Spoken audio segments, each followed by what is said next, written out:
Welcome to the fourth module in this educational series. This module addresses three major topics, namely the education, motivation, and retention of blood donors. The aim is to help identify the tools or instruments that is appropriate to apply in each area. Other modules will also contribute some of these tools. The key is for you to appreciate that all three are critical components if we are to get an individual to come forward and donate blood and then become a regular blood donor. The retention aspect is particularly crucial because regular, repeat donors are not only safer for the patient, they save the blood service money because it is not then necessary to engage in further recruitment effort. These 5 learning objectives will be addressed throughout the module. As you complete each section, check whether the objectives have been addressed. This slide and the one that follows will help you understand some important terms. You may wish to refer back to these definitions when you see them for a better appreciation of the subject matter. Words like regular and lapsed often carry different meanings for different countries' blood services, and sometimes even within the same service. However, it is helpful to have standard definitions so that the performance of one organization can be compared to another and best practice adopted. Or a blood service can track its own performance over time, confident it is measuring a variable consistently. The definitions given here may differ from your own, but are terms adopted across Europe and closest to a global standard. This slide introduces some further terms. Of particular interest will be the concept of donor care. Even in very resource-poor settings, there is much that can be done with a smile and a thank you, things that cost nothing. Are you a blood donor or have you ever donated blood? This issue should be addressed by every donor recruiter as it strengthens his or her credibility and capacity to recruit blood donors. It is extremely problematic for one to assume a position of recruiter without having experienced the act of blood donation firsthand. It is important for the donor recruiter to reflect on the questions in this slide in order to be better prepared to share real-life experiences with potential blood donors. Take note of your answers, and together with the information in this module, use them to find ways and means to improve your donor recruitment efforts. One should have suitable prior knowledge and insight of the audience to be spoken to regarding blood donation. Particularly important is the language to be used and the examples to be given, which must be audience appropriate.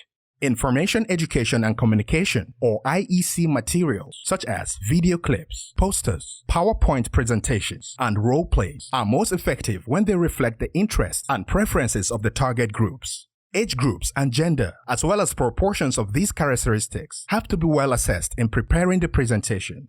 It is most important that the transfusion service provides the relevant donor information materials and conducts education in a language the less educated will understand, and that the audience is able to ask questions or raise queries in their preferred language. The time made available for the presentation, as well as the facility and environment, have to be understood in advance so that the presentation is completed on time and interruptions to other scheduled activities of the audience are avoided.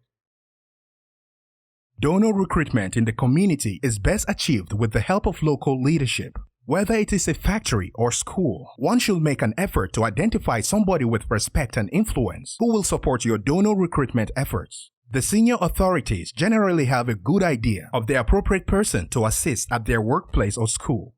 In the workplace, it may not be the general manager, but may be the chair of the workers' committee or somebody generally respected by the workers. In the school, it may not be the head boy or girl, but perhaps the star football player or some other individual popular among their peers. Ideally, this individual should lead by example by also being or becoming a blood donor.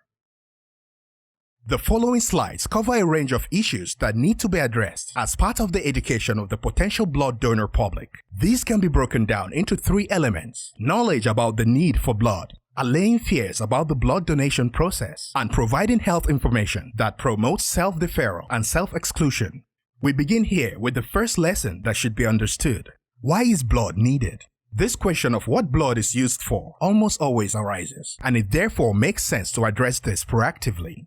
As stated earlier, the presentation and examples used should generally be tailored to the audience before you, but this lesson can be generic. Covering a full range of conditions for which blood is a treatment is particularly helpful because most people are optimistic about their personal future and may not perceive themselves likely to ever need a transfusion. But by providing examples of issues that may have affected friends or loved ones, the importance of blood in healing the sick and injured can be better appreciated, and the cause of donation becomes more personally relevant. The International Federation of Red Cross and Red Crescent Societies reported this finding. It is worth highlighting as people are frequently more motivated by the prospect of helping children. In other countries, the needs are different. For example, in economically developed Western settings, more than 3/4 of blood is used by the over 65 age group. In some situations, especially schools, the potential donor may already have a degree of knowledge about blood, its generation and renewal, as well as blood volume. One approach is to ask the audience for their knowledge of blood and then complement this knowledge with your own. It is important for them to understand the key messages, as this helps dispel fears about the possible negative psychological outcomes of blood donation. Countries may decide the frequency of blood donation as part of their national blood policy. Generally, males donate 4 times a year, while females donate 3 times. In some countries, school children over 16 years and with weight above 45 kg may donate blood with parental consent. It is generally recommended that up to 2 donations a year be organized for this age group as their bodies are still developing. Typically, this may be in 2 different semesters. Potential donors need to understand that blood donation has no racial or religious discrimination, as human blood is the same irrespective. Rather, it is health and lifestyle that determine eligibility. You may be asked and be expected to answer some surprising questions. For example, albinos may donate blood without transmitting the genetic composition that determines albinism. Disabled persons may donate blood depending on their physical challenges. Men may donate blood for use in females and vice versa without any effect of the gender of the recipient or his or her characteristics. What might be variously known as a donor questionnaire or donor assessment form is a tool to assist donor clinic staff determine the suitability of an individual to donate blood. The clear message to potential donor is that they truthfully complete the questionnaire every time, and where they are uncertain, they should consult the donor clinic staff. It is helpful for the potential donor to understand that questions are asked to help protect both them as a donor and the recipient of their blood. For example, a low hemoglobin reading may result in an adverse event for the donor during or after donation. At the same time, donated blood should be helpful to the recipient. It is anticipated that 1 unit of whole blood transfused should raise the hemoglobin level of the recipient by 1 gram. If the donor's hemoglobin level is below the minimum required, not only may this affect the donor, but the recipient may not receive the amount of hemoglobin needed to deliver this important clinical benefit. The following 3 slides show typical donor assessment questions. Although in English here, the entire form should be in appropriate official language or suitable indigenous language. This section looks at the safety of the potential blood donor to give blood. The form may be completed by the individual blood donor or the donor clinic staff. If the form is completed by the blood donor, the donor clinic staff will go through the form with the donor to make sure the donor has fully understood the questions. Based on responses given, the donor clinic staff will be able to decide whether to proceed or not with a venipuncture and phlebotomy. This section looks to assess the safety of the blood and focuses on the risk of transfusion-associated infections. You will learn more about the so-called window period shortly. This section, if truthfully responded to, will help reduce the risks associated with window period infections. This declaration by the blood donor is important and is the basis for the informed consent to donate blood. The form is an official record of the donor's demography, health, and risk status, and the individual should sign, declaring it to be truthful. The form can then be captured electronically and in this format will be used for data analysis and reporting. While educating the potential donor population, reference should be made to self-deferral for blood donation. Potential self-deferral as an option based on information that helps identify risk to oneself or the potential recipient of the blood is important for donors to understand. Blood donors should self-defer if they realize they may be at risk of transmitting an infection, perhaps following a sexual relationship with a person of unknown status without appropriate protection. The donor may not have developed symptoms, yet at the same time, his blood may be infectious to the recipient. Transmitting an infection through blood transfusion is very bad news for the patient and should be avoided at all costs. Potential blood donors should be educated about self-deferral in order to protect the recipient. The donor may then go for tests for whatever infections at the clinic or hospital, and if found negative, return to donate blood at some later stage. Donors may be deferred for various reasons in their own interest or those of the potential recipients of their blood. The list shown is not exhaustive. Each transfusion service or blood bank comes up with such donor acceptance criteria based on their specific national health situation and blood policies. Through IEC materials and other channels, donors should be made aware of the main deferral criteria and given the opportunity to self-defer. This will save both the potential donor and blood service the time that would otherwise have been lost. It may also retain the goodwill of the donor that may otherwise have been squandered had it been necessary for staff to actively defer them. Self-exclusion is not the same as self-deferral. Self-exclusion means blood donors should have a telephone or cell phone number to call should they wish to exercise their right to self-exclude. It also means the blood bank or transfusion service should have staff trained and able to handle such information when the blood donor calls. This measure ensures that where a donor has not felt comfortable self-deferring prior to or during donation, that their blood unit can still be removed at a later stage. A typical scenario occurs where, for example, an individual is looking to keep some sexual history hidden from family, friends, or work colleagues, and so may feel compelled to join others in donating. They may not have wanted to encourage speculation by self-deferring, but be willing to warn of a potential risk to the patient after giving the blood. This slide shows a picture capturing some of the key points. We now move on to discuss donor motivation. Educating the donor and motivating the donor to actually give blood are two sides of the same coin. Motivation drives the potential donor, who is educated on why a blood donation is needed, into actually coming forward to donate. It is possible for one to know all about blood donation and related processes and still have a low motivation to give. The following slides address how the motivation to donate may be raised by overcoming the negative and accentuating the positive aspects of donation. The first key point is that if blood cannot be manufactured, then clearly somebody has to donate it to someone else in need. Why the potential donor can be challenged? Should that someone not be you? The act of blood donation has saved many lives. Advances in the last 30 to 50 years have variously made it possible to harvest from each donation other special components such as platelets or factor VIII that has helped save patients with special bleeding challenges. Note that some previously human-derived medicinal blood products, such as factor VIII, are now being manufactured, so-called recombinant factor VIII. This has helped meet the demand for factor VIII in patients with hemophilia disease. Clinicians also prescribe ferrous sulfate iron supplement to boost hemoglobin levels, but to date, and for the foreseeable future, no red cell substitute exists.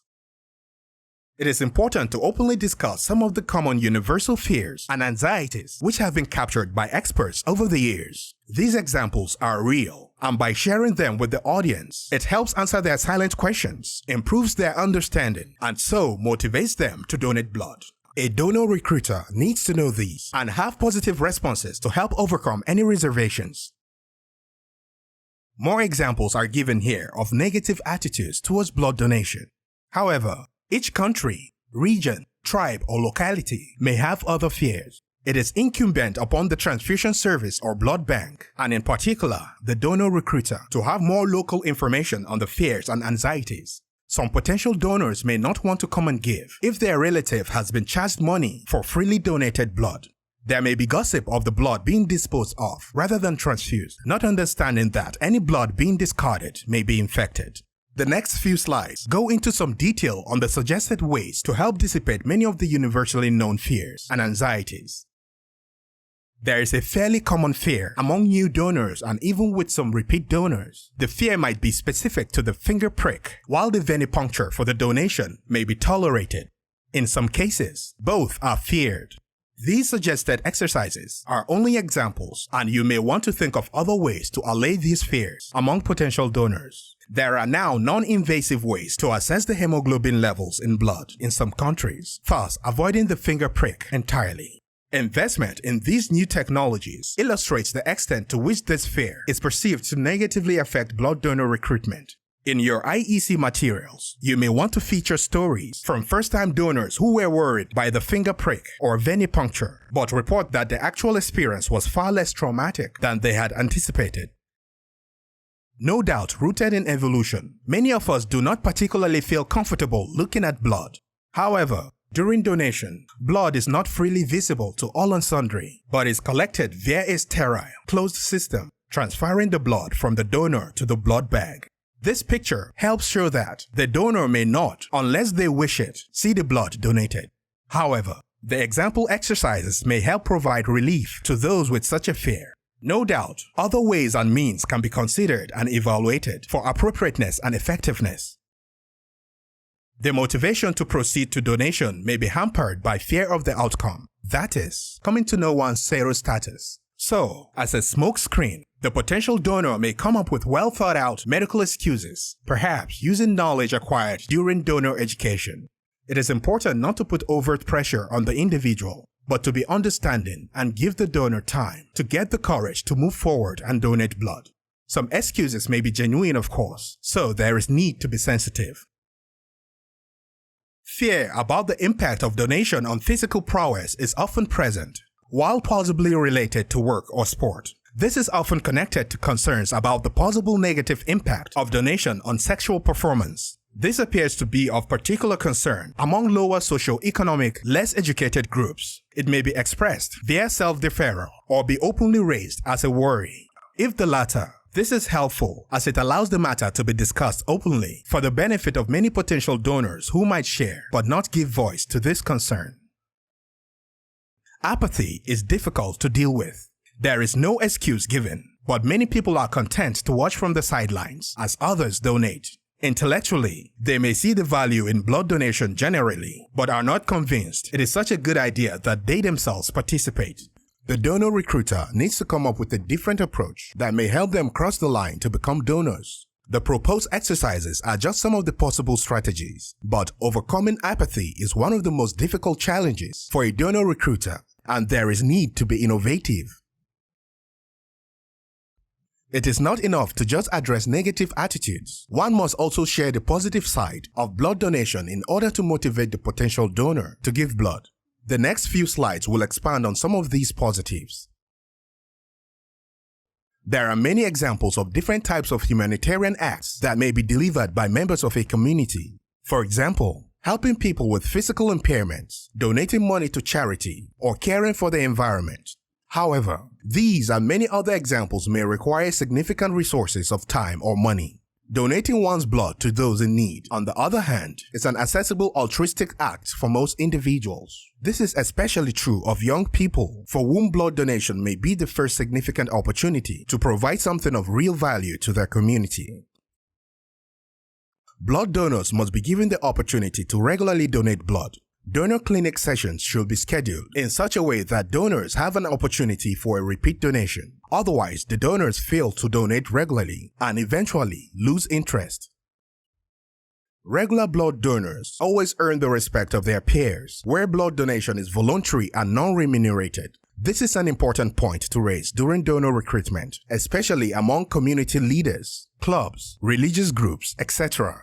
Individuals of these types are keen to be seen in a positive light by their fellows, and blood donation is an excellent way to signal virtue. It may also align them well for some official position in their community or workplace. The common adage, "It is more blessed to give than to receive," applies here. This is a universal understanding in all religions of the world and encourages members of the community not to be selfish, but rather to share and uplift the lives of other community members. This universal issue should be shared strongly among potential blood donors, but it shouldn't be forgotten that the donor benefits too. The feeling of satisfaction brought on by knowing you have saved someone's life means that donors feel good about themselves, with positive benefits for mental health and general well-being. This fact may be difficult to market as medical evidence, as it is more anecdotal than thoroughly researched. Be that as it may, blood donors may be advised that regular blood donation is healthy, in that it helps renew the red cell population in the veins and thus encourages improved gas exchanges, particularly if there is a situation where blood is lost. This and following slides will go through some of the possible ways to encourage blood donor retention. This will be ordered under the three main pillars of retention, namely donor care, personal communication with all blood donors, and donor recognition. Donor retention is critical since any blood service will find it almost impossible to meet the demand for blood using only first-time donors. But there are other important benefits too. Regular donors are lower risk since they are regularly tested and understand the necessary behaviors that will keep them and the recipients of their blood safe. They also cost the blood service less than recruiting new donors each time and help the flow of the blood drive because they are familiar with the processes. Finally, their enthusiasm will likely help encourage their friends, family, and colleagues to also become donors. The issue of donor care is critical to donor retention. Non-remunerated voluntary blood donors come to donate of their own volition, and therefore collection staff particularly need to be very sensitive to the needs of the blood donor and ensure they are treated well. Blood establishment leadership should design and manage this program and monitor to ensure that the donor experience is excellent and satisfaction with the service is high. This can be proactive via donor surveys or reactive through effective complaint management. Never think of a complaint negatively. A complaint is a gift that can help you improve your service. Module 9 will go into more detail. The donor questionnaire form shown earlier is one mechanism for collecting much of the information shown on this slide. However, to prevent repeatedly asking the donor for known information, a registration form prior to first donation may be preferred. At subsequent donations, you may look simply to capture any changed details. For these details to be readily retrieved, appropriate computer hardware and software is highly desirable, and there are many packages available on the market, some of which will integrate with other blood banking operations. The alternative, keeping in touch with the donor using manual records, is an exacting exercise. For example, if one wants to send a birthday greeting, it may be necessary to go through all records on file, and this simply is not practical. One needs to be able to communicate whatever is required directly to the blood donor, as and when needed. Personal contact, inviting the donor to return to donate, has a relatively low failure rate. The personal touch, making the difference in both reminding that donation is again possible and making the donor feel a sense of obligation to return. Telephone recruitment is more personal and generally gets more positive responses than less personal channels such as email. The opportunity for interaction is key. At an institutional level, depending on resources and capabilities available, individual letters may be difficult, but broadcasts are possible and very much appreciated.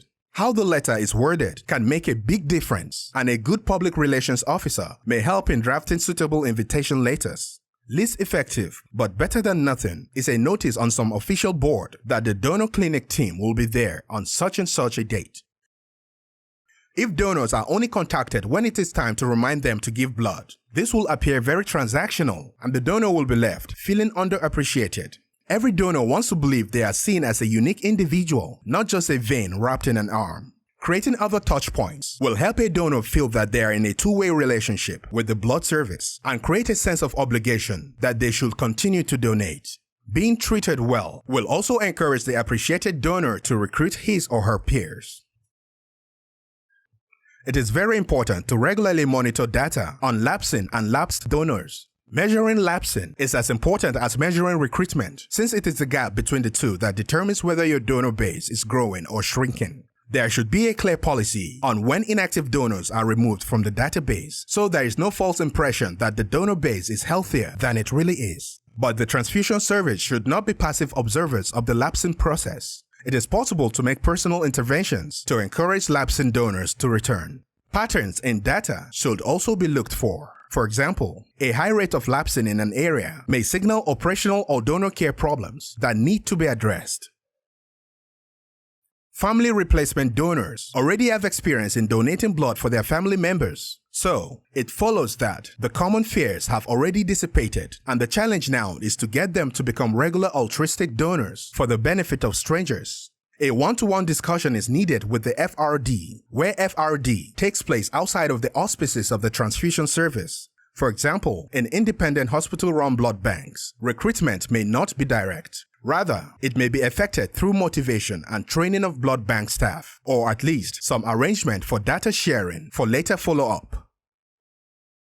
Donor clubs for youths and adults are extremely helpful in donor retention. The fact that one's status as a regular donor is implicit in club membership means that the social benefits the clubs provide can only be enjoyed in the medium to long term through continued blood donation. These clubs have close links to the transfusion service, and members can also assist greatly in donor recruitment.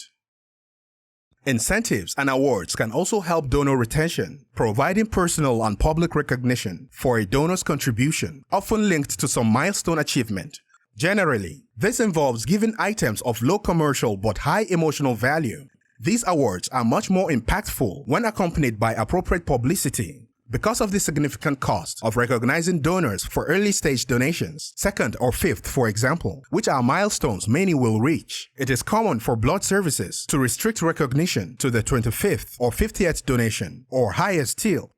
However, by this stage, donation behavior is firmly established. It is when making the first few donations that recognition as a retention strategy is most effective. You may want to consider compiling IEC materials based on some of the approaches contained in this module. This core content should form the basis of communication through all channels so that messaging is clear and consistent. Here are examples of a poster and a cover page of some IEC materials. More information on this issue will be presented in Module 5 and 6. Please use these prompts to help you reflect on what you have learned. In Module 5, we will look in more detail at marketing and communication.